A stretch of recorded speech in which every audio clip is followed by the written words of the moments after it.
L'histoire de la Commune de Paris a duré 73 jours, 2 mois et demi. C'est court, mais extrêmement violent pour les femmes et les hommes qui ont connu cette lutte fratricide entre fédérés et Versaillais. La Commune de Paris a laissé une trace indélébile dans l'histoire des Français. C'est un terrible affrontement entre deux mondes.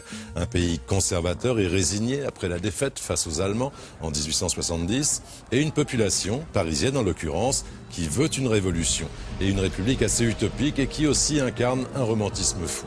Il faut comprendre le contexte. Napoléon III a été fait prisonnier par les Prussiens, à qui il a déclaré la guerre, à Sedan le 2 septembre 1870. Paris est assiégé.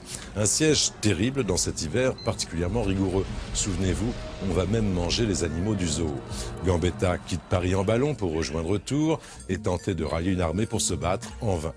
Thiers choisit donc la capitulation. Une capitulation humiliante qui va coûter à la France l'Alsace et la Lorraine. Non, les Parisiens, exaltés par d'ardents révolutionnaires, ne vont pas accepter la fatalité dictée par les Versaillais. La ville s'insurge et prend les armes.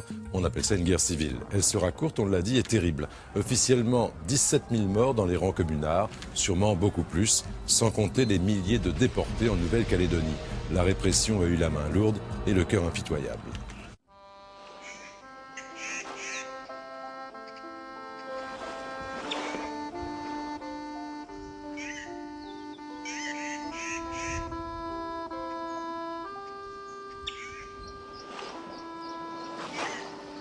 C'est sur cette île du Pacifique, à 20 000 km de la France, que subsistent les traces les plus parlantes de la Commune de Paris, la Nouvelle-Calédonie, là où furent déportés les insurgés survivants après la défaite.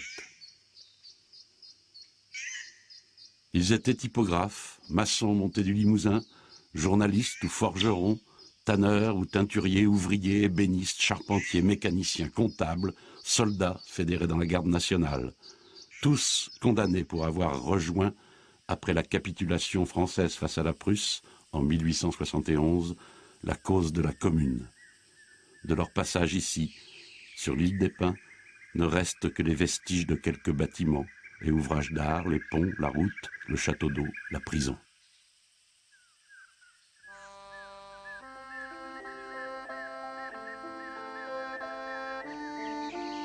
Dans le cimetière des communards reposent plus de 400 insurgés. Avant de quitter l'île, les survivants de la déportation érigèrent un monument du souvenir.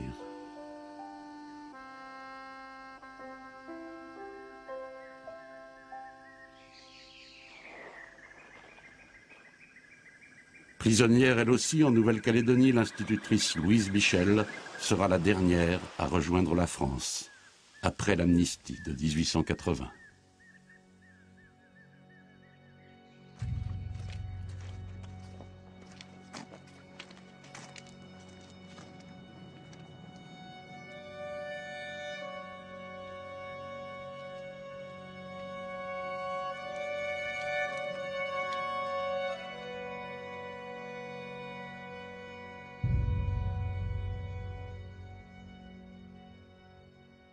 Lorsque Napoléon III déclare la guerre à la Prusse, le 19 juillet 1870, il ne sait pas encore qu'il signe la fin de son règne. La guerre sera sans merci. L'armée impériale française ira de défaite en défaite. Le 2 septembre 70, c'est la chute de Sedan qui entraîne la capitulation de Napoléon III. L'empereur est fait prisonnier avec 80 000 hommes. 500 canons sont pris par l'armée prussienne qui progresse vers Paris.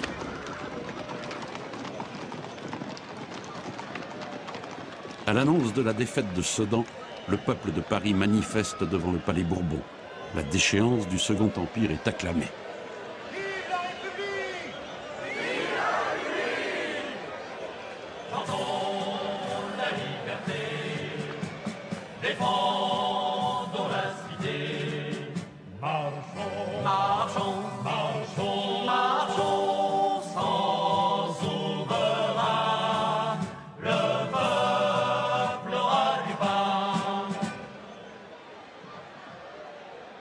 À l'hôtel de ville, Jules Favre proclame la République. Un gouvernement de la défense nationale est constitué sous la présidence du général Trochu. Mais les événements vont s'accélérer car les Prussiens sont aux portes de la capitale. Le 19 septembre commence le siège de Paris. Il allait durer 138 jours.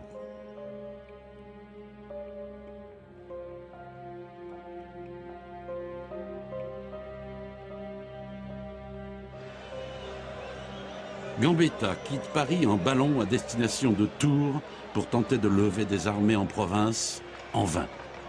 Guillaume Ier s'installe à Versailles le 5 octobre. 3 mois plus tard, il s'y fera proclamer empereur.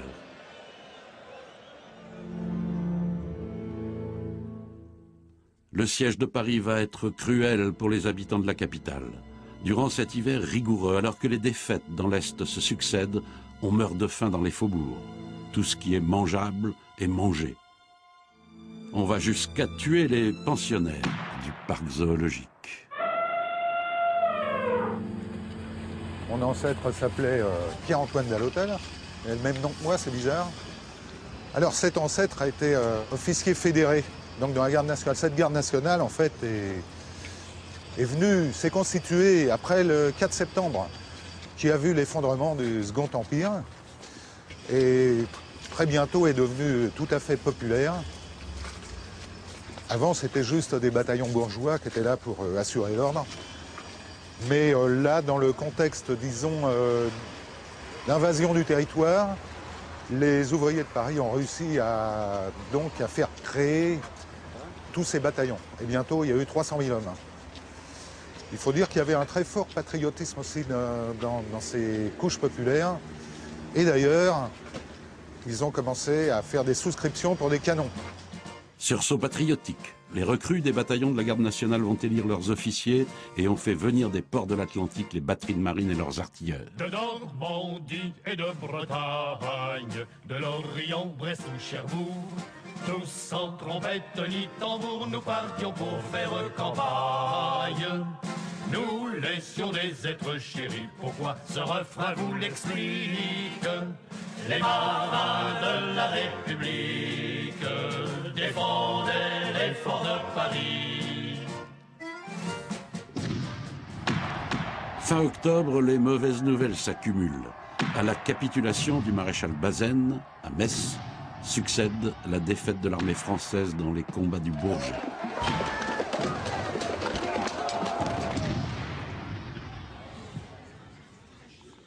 Le 31 octobre, un mouvement insurrectionnel éclate dans plusieurs villes du Midi et à Paris. Des bataillons bellevillois, conduits par Gustave Flourens, s'emparent momentanément de l'hôtel de ville. En novembre et décembre, plusieurs tentatives de sortie pour briser le siège de la capitale se solderont par des milliers de morts.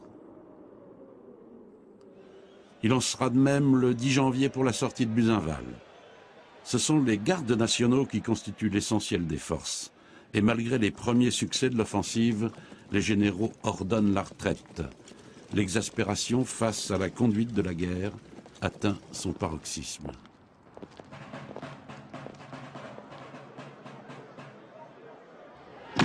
Portés par des rumeurs de capitulation, d'autres manifestations insurrectionnelles échoueront, comme celle du 22 janvier 1871, alors que les Prussiens bombardent Paris.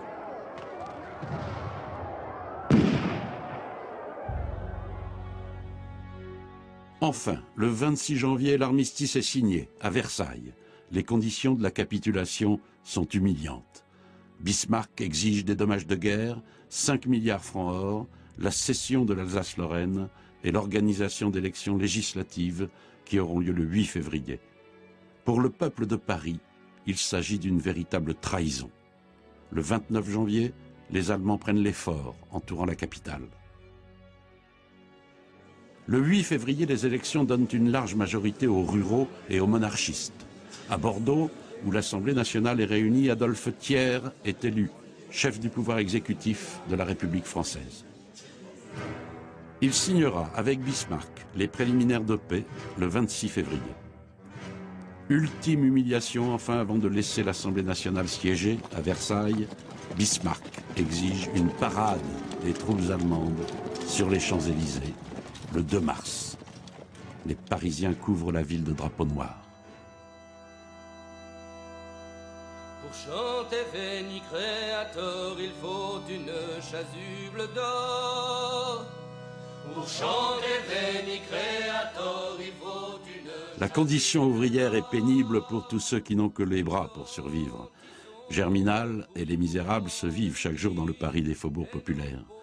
Les enfants travaillent à partir de 8 ans jusqu'à 15 heures par jour. Chez les ouvriers considérés comme une classe dangereuse, les insurrections des canuts de Lyon et les journées de juin 48 sont encore vivantes dans les esprits. Durant le siège, les clubs révolutionnaires se multiplient. On y dénonce l'incompétence des généraux. On y parle de révolution sociale, de république universelle et d'égalité. Nombreux sont les ouvriers à avoir rejoint l'Association internationale des travailleurs fondée en 1864 par Karl Marx. Beaucoup parmi eux se retrouveront élus de la Commune et les idées socialistes portées par Proudhon, l'auteur de la formule « La propriété c'est le vol », font leur chemin. Il en est de même pour les idées de l'infatigable révolutionnaire Auguste Blanqui.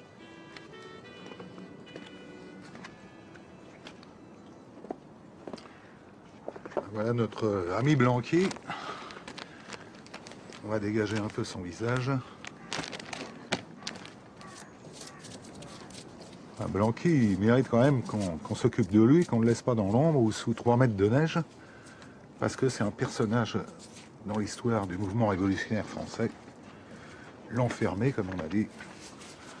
Alors il s'est mêlé à... C'était un insurrectionnel, sans aucun espèce de doute.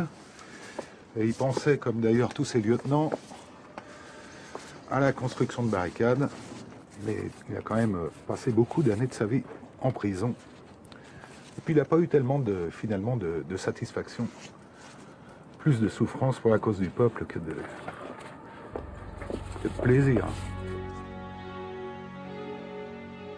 À la veille du 18 mars, Thiers fait emprisonner Blanqui.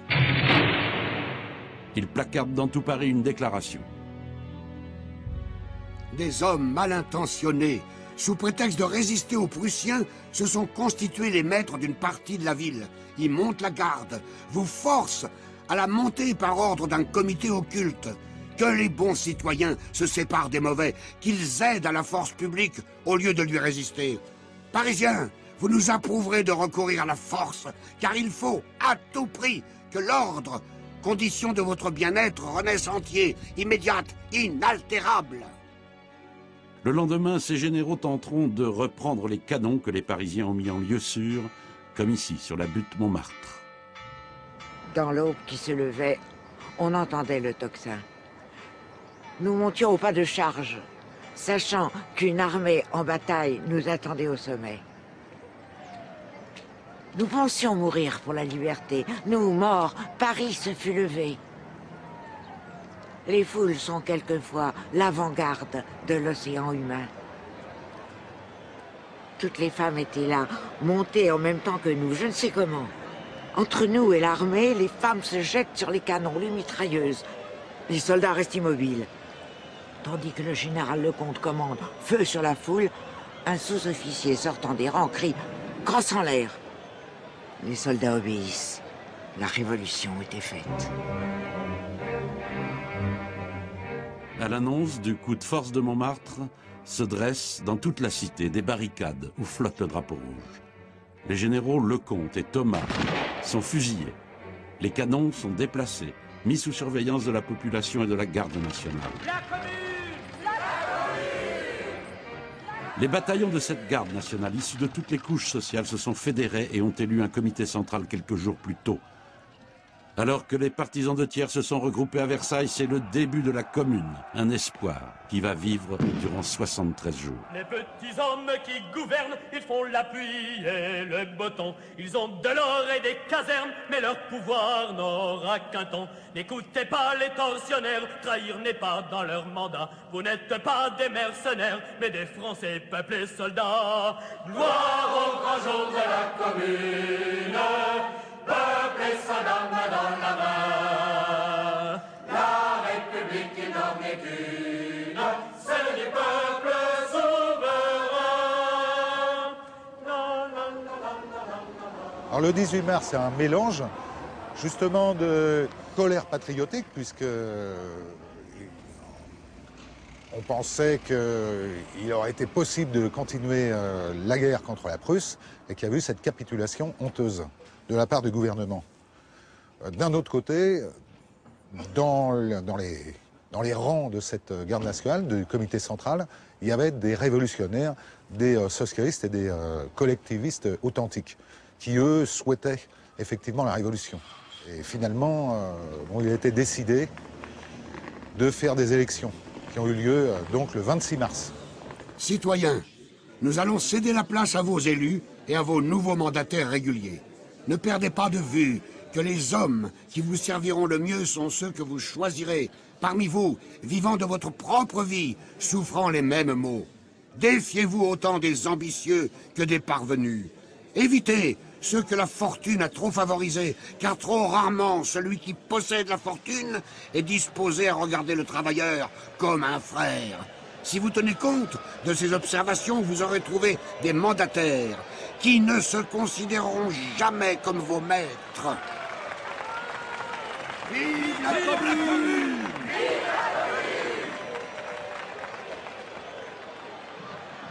Le 28 mars, la proclamation de la commune fut splendide. Les baïonnettes s'inclinaient devant les drapeaux rouges qui, par faisceaux, entouraient le buste de la République. Tout fut grandiose dans ce prologue de la commune, dont l'apothéose devait être la mort. Pas de discours, un immense cri, un seul. Vive la commune! Le voilà, regardez, il flotte et fièrement il bouge. C'est l'empli au combat préparé. Osez le défier, notre superbe drapeau rouge. Aux yeux du sang de l'ouvrier, aux yeux du sang de l'ouvrier.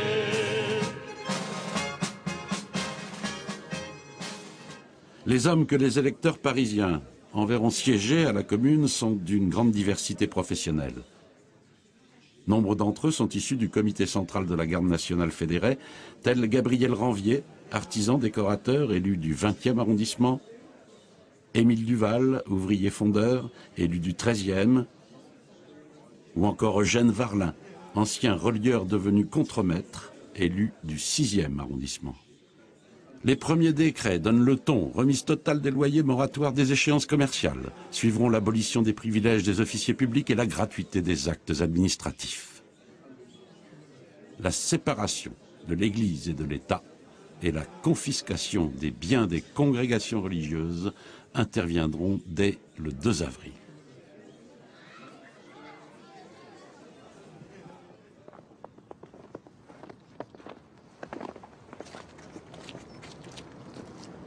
Là, on est devant la rangée des communards, des socialistes. Il y a tout un tas de gens célèbres. Ah bah tiens, voilà justement Benoît Malon. Alors, Benoît Malon, élu du 17e arrondissement, et un des grands animateurs de la commission du travail et de l'échange, qui était pour ainsi dire le ministère du travail de la commune. C'est la seule commission qui a fait réellement quelque chose de socialiste sous la commune, parce qu'ils ont essayé de mettre en œuvre le décret du 16 avril qui prévoyait la confiscation des ateliers abandonnés par les patrons pour les remettre aux chambres syndicales, c'est-à-dire aux travailleurs. Pendant qu'à l'hôtel de ville, la commune vote ses premières décisions, à Versailles, Thiers reconstitue une armée avec la complicité des Prussiens qui libèrent les prisonniers français. Parmi les chefs militaires de la commune, Duval, Eudes et Flourens décident alors une sortie pour briser l'armée de Versailles. Mais sans préparation suffisante, ni la confidentialité nécessaire. Par la suite, certains ont voulu sortir, effectivement, pour aller à Versailles essayer de disperser l'armée qui se reconstituait là-bas. Mais il était peut-être un peu tard et c'est ce qu'on a appelé la sortie d'avril. Donc, dans un parfait désordre, la garde nationale est sortie en plusieurs colonnes pour se diriger vers Versailles. Et là, malheureusement, on n'a pas pu faire véritablement front aux soldats de l'armée régulière. Duval, s'est fait prendre au plateau de Châtillon et fusillé sur l'ordre du général Vinoy. L'autre chef aimé du peuple, Gustave Flourens, s'est fait prendre à Châteauroux. Et il a été assassiné.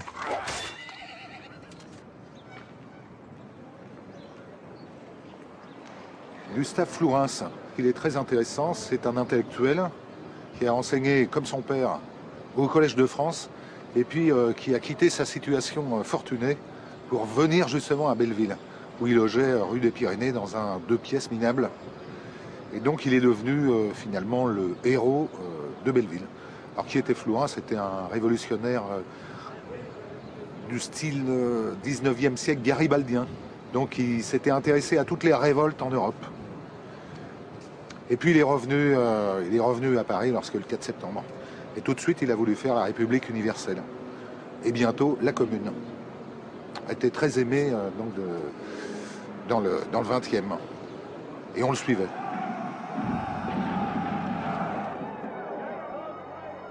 La sortie des 2 et 3 avril est donc un échec sanglant. Versailles, en l'occurrence le marquis de Gallifet, fusillera les prisonniers fédérés. La Commune répondra aussitôt par un décret sur les otages qu'elle détient. Considérant que le gouvernement de Versailles foule ouvertement aux pieds les droits de l'humanité comme ceux de la guerre, qu'il s'est rendu coupable d'horreurs dont ne se sont même pas souillés les envahisseurs du sol français, la Commune de Paris décrète toute exécution d'un prisonnier ou d'un partisan du gouvernement régulier de la Commune de Paris sera sur le champ, suivi de l'exécution d'un nombre triple des otages retenus.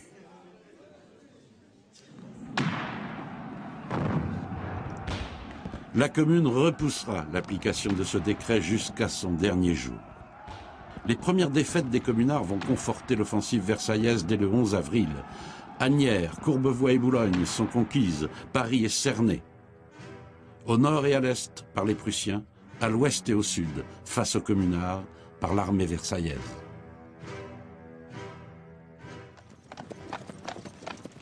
Dans Paris assiégé, la vie s'organise. Après la fuite des fonctionnaires pro-versaillais, les élus de la Commune remettent en marche l'énorme administration parisienne, comme les postes ou les chemins de fer. La Commune votera l'interdiction des amendes sur les salaires dans les ateliers et administrations, la suppression du travail de nuit des ouvriers boulangers, la restitution des objets de moins de 20 francs mis en gage au mont-de-piété. La Commune désigne des élus à la tête de 9 commissions. Le Hongrois Léo Frankel s'occupe du travail, Francis Jourde des finances, Eugène Proto de la justice et Édouard Vaillant de l'enseignement. Cette dernière commission doublera le traitement des instituteurs, instaurera l'égalité avec les institutrices et travaillera à la promotion de l'école laïque. Citoyens membres de la Commune, nous demandons énergiquement que des écoles professionnelles et des orphelinats laïques soient immédiatement établis en place des écoles et orphelinats des ignorantins. Nous voulons pour tous l'instruction et l'État. Que les champs ne soient plus engraissés de sang, ni la boue des trottoirs pleines de prostituées. Au nord-ouest, les combats se fixent à Neuilly, défendu par le général polonais Dąbrowski. Comme lui, nombreux sont les étrangers à avoir rejoint la cause de la Commune, polonais, russes, allemands, italiens, belges, hongrois. Considérant que le drapeau de la Commune est celui de la République universelle, considérant que toute cité a le droit de donner le titre de citoyen aux étrangers qui la servent, la Commission est d'avis que les étrangers peuvent être admis. La liberté d'expression permet à l'effervescence révolutionnaire de se répandre. Cependant, le 18 avril, on interdira les journaux pro-versaillais. De grands journalistes comme Félix Piat siègent à la Commune. Les journaux sont plutôt très nombreux sous la Commune. Alors, il y en a absolument de toutes sortes. Bon, le plus célèbre, naturellement, est celui de Vallès. Et ce cri du peuple était vendu à 100 000 exemplaires, c'est dire. Mais c'était... on va prendre à l'autre bout de la hiérarchie. Le journal Le Prolétaire s'est mis à contester justement ces journaux qu'il trouvait trop commerciaux, comme le Cri du Peuple, et il y en avait d'autres. Et il a parlé des fracasseurs de phrases, car le Cri du Peuple, on peut y trouver pas mal de bobards militaires, pas mal de fausses informations qui finalement trompaient le peuple. Alors que par exemple ces petits journaux de quartier étaient plus à la base et plus à l'écoute du peuple. Pendant que les caricaturistes s'en donnent à cœur joie, le peintre Gustave Courbet est élu à la Fédération des artistes. D'autres peintres célèbres tels Corot, Daumier ou Manet rejoindront la cause communaliste. On voulait tout à la fois, art, science, littérature, découverte. La vie flamboyait. On avait hâte de s'échapper du vieux monde. La commune représente un moment où la parole se libère, si bien que les clubs se mettent en place, parce qu'ils trouvent la commune élue un peu trop mollasse, comme ça a été dit, et donc ils s'emparent des églises. Les élus n'aiment pas du tout ça. Et eux qui allaient dans les réunions publiques avant, ils ne vont quasiment pas dans les clubs. Parce que ces clubs, c'est ce qu'on a appelé la démocratie directe. Donc ils sont interpellés de la part de publics assez nombreux. Si on prend l'exemple du Club des prolétaires qui s'installe dans 2 églises dans le 11e arrondissement, à Saint-Ambroise et Sainte-Marguerite, bon voilà 2000, 3000 personnes. Un public qui est dominé en nombre par les femmes qui sont terriblement intéressées à la commune et qui avaient des choses à dire. Elles commencent même à se faire nommer dans les bureaux, etc. Depuis le 18 mars, les femmes, même si elles sont exclues des élections, ont également leur club et leurs oratrices telles André Léo, Nathalie Lemel et surtout Elisabeth Dimitrieff. Cette dernière est russe, elle n'a que 20 ans lorsque Marx l'envoie à Paris en 1871. Elle sera membre du comité exécutif de l'Union des femmes et contribuera à l'organisation des ateliers coopératifs. Elisabeth Dimitrieff se battra sans répit pour l'égalité des sexes. Si l'égalité entre les 2 sexes était reconnue, ce serait une fameuse brèche dans la bêtise humaine. En attendant, la femme est toujours le potage de l'homme, comme disait le vieux Molière. Les plus avancés d'entre les hommes applaudissent aux idées d'égalité des sexes. J'ai pu remarquer cependant que malgré eux, et par la force de la coutume et des vieux préjugés, les hommes ont l'air de nous aider, mais se contentent toujours de l'air. Les femmes ne mendieront pas leur place dans la commune. Elles sont cantinières, cardeuses de matelas, relieuses, ouvrières, mais aussi combattantes dans les bataillons fédérés. Toutes seront très actives au sein de l'Union des femmes pour la défense de Paris et les soins aux blessés. Leur devoir est de penser sur le lieu même du combat les blessures faites par les balles empoisonnées de Versailles. De prendre, quand l'heure l'exige, le fusil comme les autres. Leur droit, et elles ne l'oublieront pas, c'est dans le cas où, ce qui peut arriver, la réaction triompherait quelque part, de mettre le feu aux poudres. Car, quelque place que ce soit, la révolution ne doit pas être vaincue.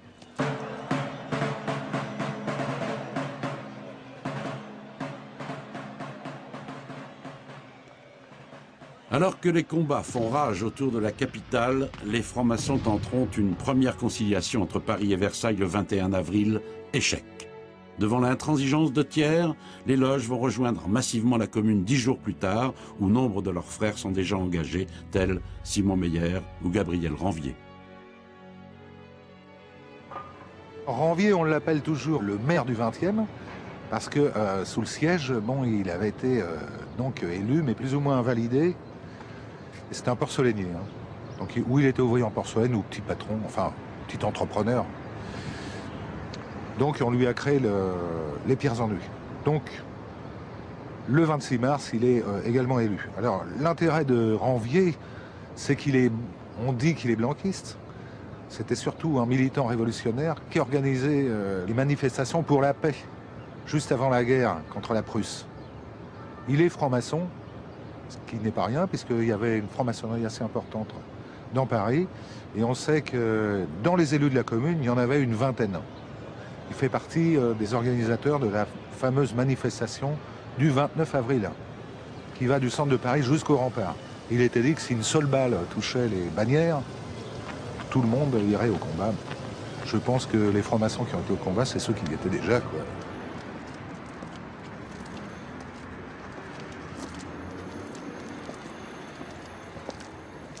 Fin avril, les délégués de province acquis à la commune expliquent l'incompréhension des ruraux sur les événements parisiens. Alors, la commune, sous la plume d'André Léo, adresse un manifeste aux paysans de France.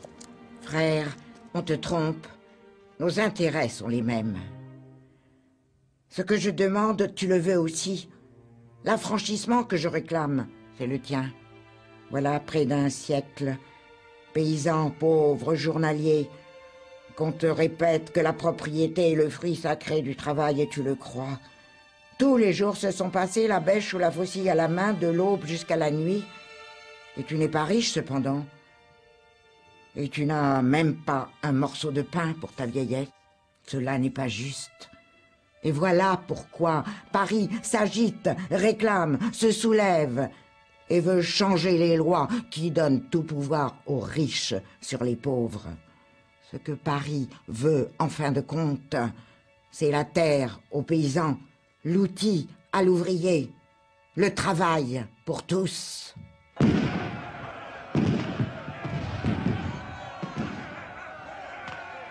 Le 9 mai marque un tournant important. Après 2 semaines de combats acharnés, les Versaillais s'emparent du fort d'Issy, puis de celui de Vanves et de leurs canons. Ils les exposeront comme trophées à Versailles, avant de s'en servir contre les Parisiens. Pendant ce temps, les communards décident d'actions symboliques comme la destruction de la chapelle expiatoire de Louis XVI, finalement épargnée, ou encore celle de la maison de famille de Thiers dans le quartier Pigalle.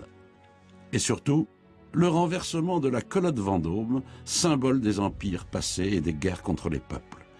La cérémonie se déroule sous les acclamations de la foule.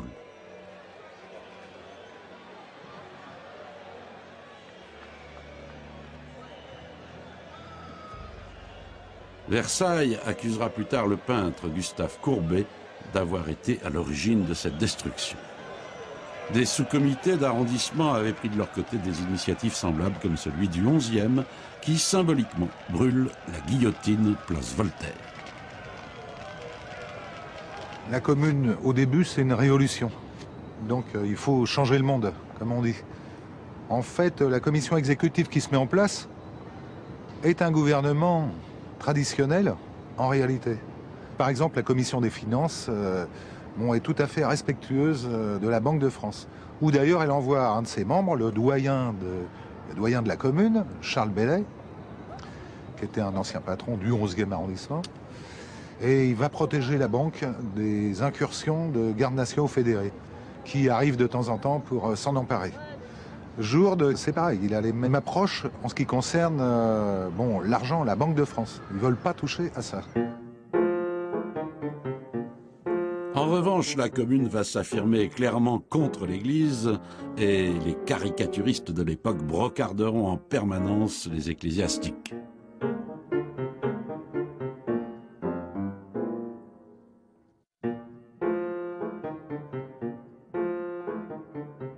Le mouvement communard, il est réellement anticlérical.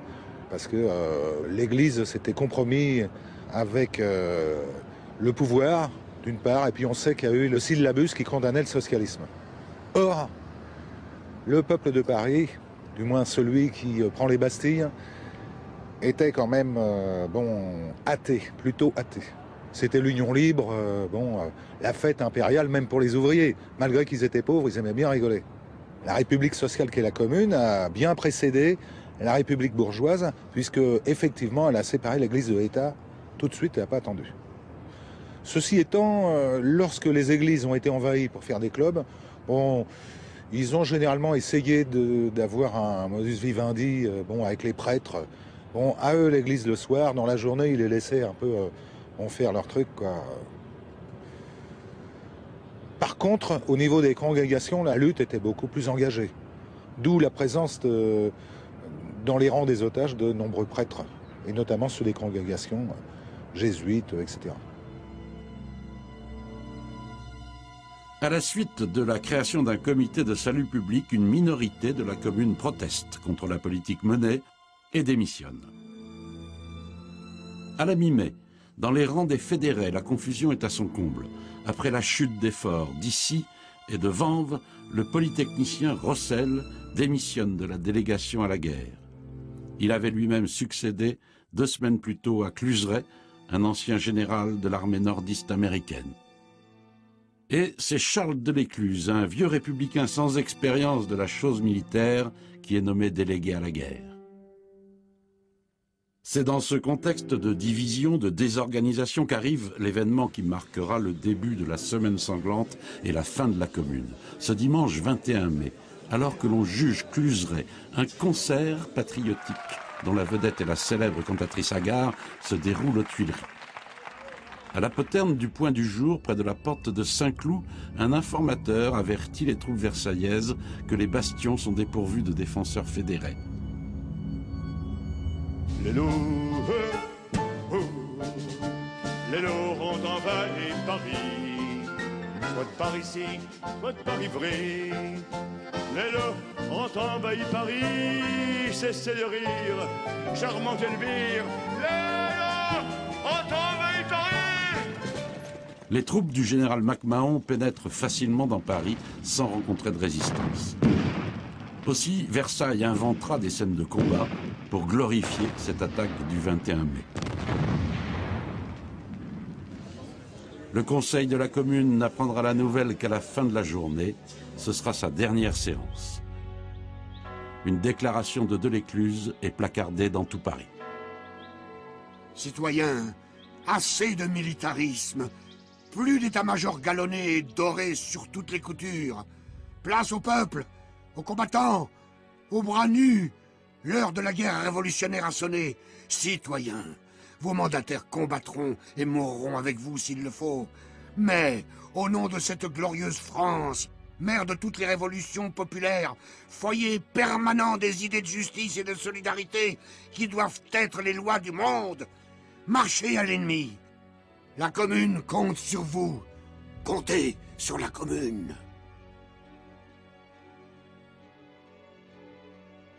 « 900 barricades tenues par des hommes de tous âges, mais aussi des femmes et des enfants, se dressent dans la capitale. Le 23 mai, les Versaillais progressent, enlèvent la Concorde, la gare Montparnasse, la place d'Enfer et s'emparent des canons fédérés à l'école militaire. Pas de prisonniers, les communards, ou supposait-elle, sont immédiatement fusillés. Sous l'effet des obus de Versailles, les immeubles flambent, mais les insurgés sont aussi à l'origine des incendies pour tenter de s'opposer à l'avancée des troupes versaillaises. Les communards se battent avec acharnement au carrefour de la Croix-Rouge, au Batignolles, à la place Clichy. Le général Dombrowski est tué sur une barricade rue Mira. Le 24 mai, de la rue Royale à la préfecture de police, en passant par les Tuileries, Paris brûle. Et à l'intérieur du Panthéon, on se bat au corps à corps. Et à la place Blanche, ce sont des femmes qui défendent les barricades.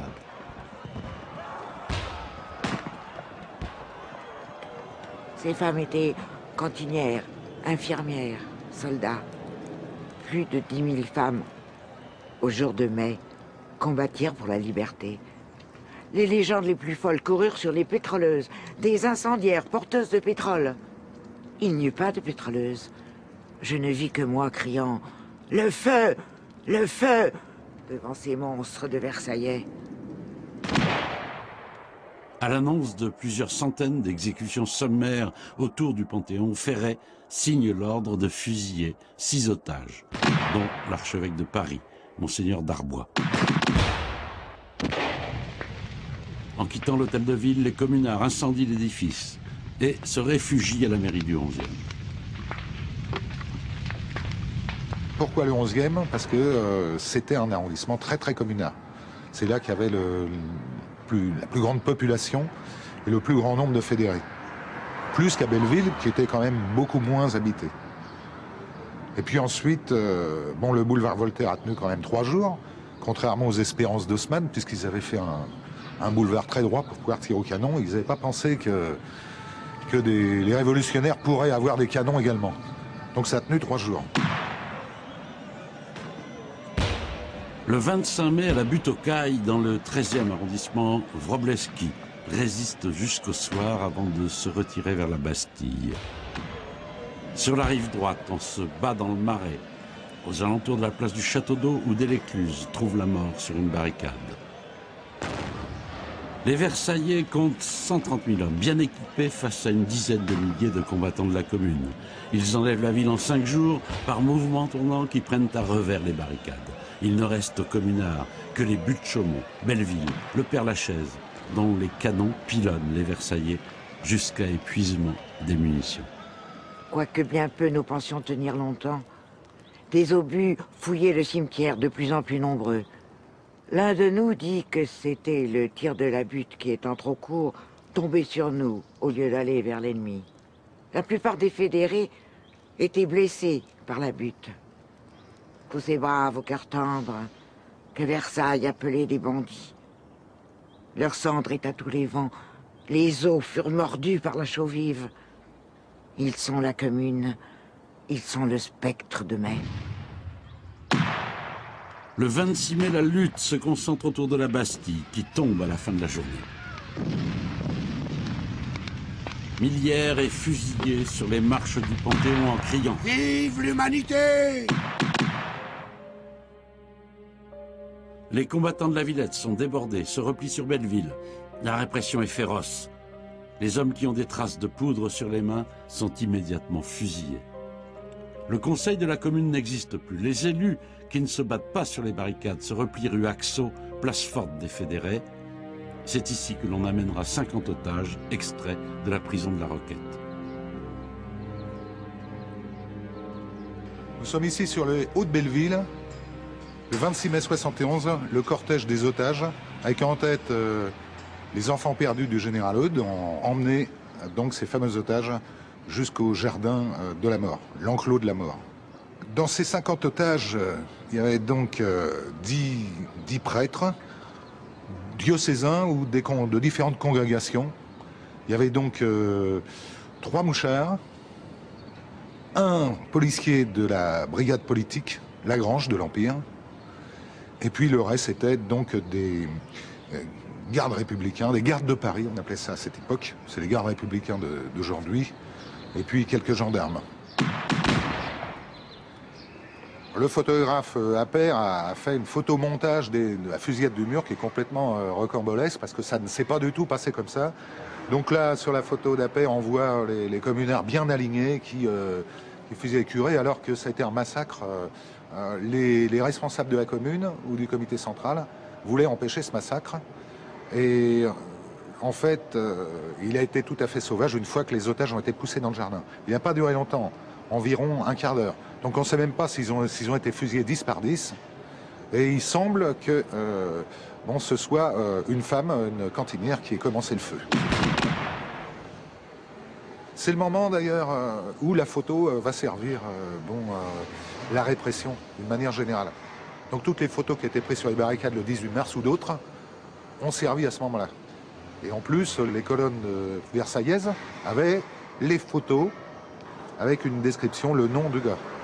Donc ils marchaient et puis aussi des fois ils trouvaient un type, ce qui explique d'ailleurs qu'ils ont fusillé plusieurs Varlins, ils ont fusillé plusieurs Vallès, plusieurs Malons. Parce que le malheureux qui ressemblait à ces gars-là, il passait en pleine rue, il faisait pas trop dans le détail.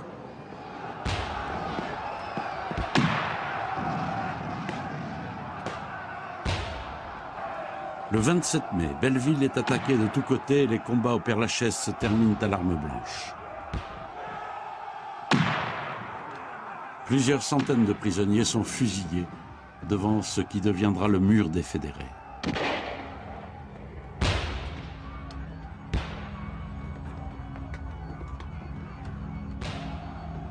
Et la dernière barricade tombera le 28 mai. Selon les recherches que j'ai pu entreprendre, la dernière barricade était au niveau de la station Goncourt et je vais vous lire quelques lignes du rapport du général Montaudoin, armée de Paris, 3e division d'infanterie, 1er bataillon. Ce bataillon s'empare par des cheminements et en peu de temps des nombreuses barricades de la rue Saint-Maur jusqu'à hauteur de l'impasse Saint-Louis. Beaucoup d'insurgés tombent dans les attaques faites à la baïonnette. Un quart d'heure après tombe la grande barricade de la rue du Faubourg du Temple. C'est pour les insurgés le signal de la reddition. Il est 3 heures de l'après-midi. La guerre civile est terminée. L'insurrection est vaincue. Eugène Varlin. Il était chargé de l'intendance à la commune et membre de l'Internationale. Il sera dénoncé dans la rue après avoir combattu sur les dernières barricades. L'historien et communard Lissa Garret raconte. Par les rues escarpées de Montmartre, lui qui avait risqué sa vie pour sauver les otages de la rue Haxo fut traîné une grande heure. Sous la grêle des coups, sa jeune tête méditative qui n'avait jamais eu que des pensées fraternelles devint un hachis de chair, l'œil pendant de l'orbite. Quand il arriva à l'état-major, il ne marchait plus, on le portait. On l'assit pour le fusiller. Les soldats crevèrent son cadavre, à coups de crosse. On chassait l'homme jusque dans les catacombes avec des chiens et des flambeaux. Tout était plein de morts. L'odeur de cette immense sépulture sur la ville morte attirait un horrible essaim de mouches de charnier. Les vainqueurs, craignant la peste, suspendirent les exécutions. Il y avait sur Paris un dôme de fumée. Le vent apportait comme un vol de papillons noirs des fragments de papier brûlé. Versailles étendit sur Paris un immense linceul rouge de sang.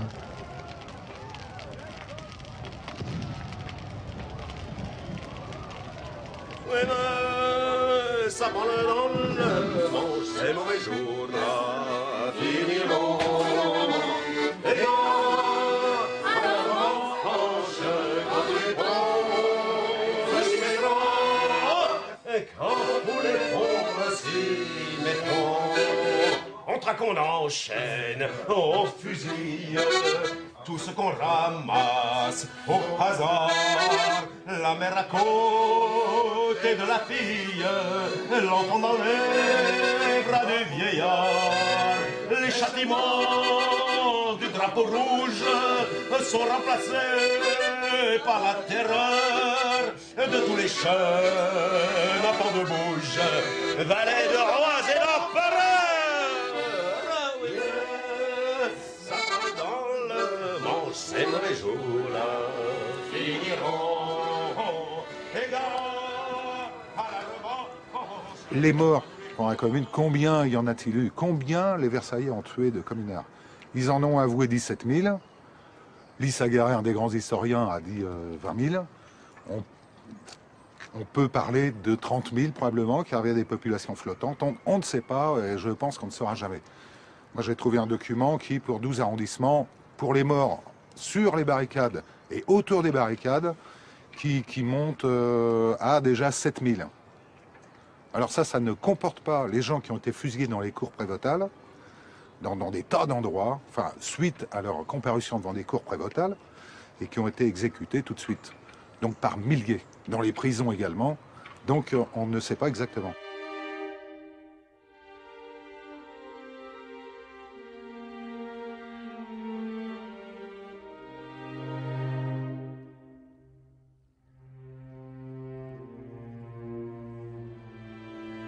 Après la semaine sanglante, 43 000 hommes, femmes, enfants seront faits prisonniers, beaucoup fusillés ou condamnés à la déportation en Nouvelle-Calédonie, une île accessible après 5 mois de navigation terrible.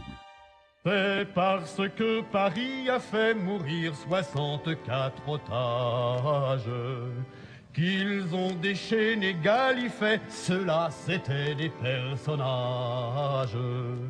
Mais les 30 000 damnés dont le ver boit les lèvres closes n'ont droit sous les cieux étonnés qu'aux larmes de l'aube et des roses. Par le sang qui ruisselle et bout, par le vent qui bat notre porte, par tout ce que l'exil emporte. Debout, debout, debout, jurons de venger notre morte. Le traité de Francfort fut signé avec l'Allemagne en mai. Thiers pouvait alors féliciter le général MacMahon au mois de juin. Dans les faubourgs parisiens, des professions entières avaient été décimées par la répression ou l'exil. 6000 communards trouveront refuge en Angleterre, en Belgique, en Suisse, tel le géographe Élisée Reclus ou le compositeur Jean-Baptiste Clément. Paris mettra 20 ans pour reconstituer sa main-d'œuvre qualifiée et le savoir-faire de ses artisans disparus. Les anciens de la commune viendront chaque année au mur des fédérés du Père-Lachaise commémorer les 7 semaines durant lesquelles Paris avait rêvé d'un monde plus juste. Cet événement restera la référence du mouvement ouvrier international.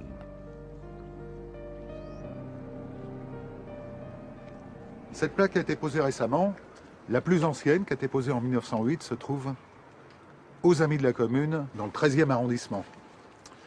Car toute la lutte commémorative qu'il y a eu autour de la commune, avec le retour des communards en 1880, s'est donc organisée autour de la fraternelle des anciens combattants de la commune. Donc, au XXe siècle, quand même, ils ont fini par les malheurs ont fini par disparaître. Le dernier communard est mort en Union soviétique en 1942. Il s'appelait Adrien Lejeune. Il avait combattu sur les dernières barricades de Belleville. Il a fallu attendre 130 ans pour que les élus de la capitale inaugurent dans le 13e arrondissement la place de la Commune de Paris. Et en 2004, le square Louise Michel est inauguré face à l'édifice expiatoire des péchés de la commune, le Sacré-Cœur, sur la butte Montmartre. Louise Michel est morte en 1905 à Marseille, mais c'est à Levallois, la ville où elle repose, qu'une station de métro porte son nom. Et aujourd'hui encore, on célèbre chaque mois de mai le souvenir de la commune et du temps des cerises.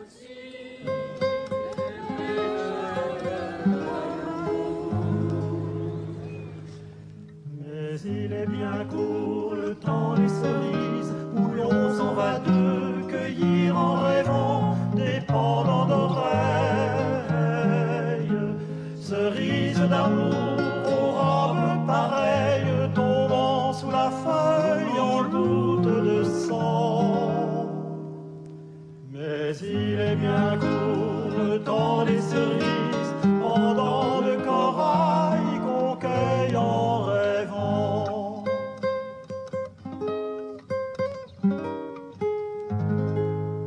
J'aimerai toujours le temps des cerises et le souvenir que je garde au cœur.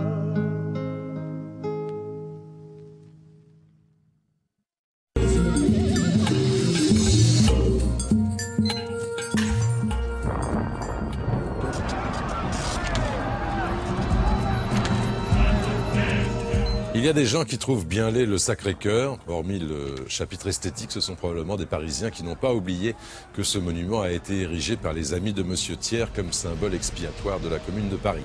Si ce sujet vous intéresse, je vous conseille quelques scènes lecture aux éditions Gallimard de Jean Baronnet, Le regard d'un Parisien sur la Commune, avec des photos inédites de la bibliothèque historique de la ville de Paris.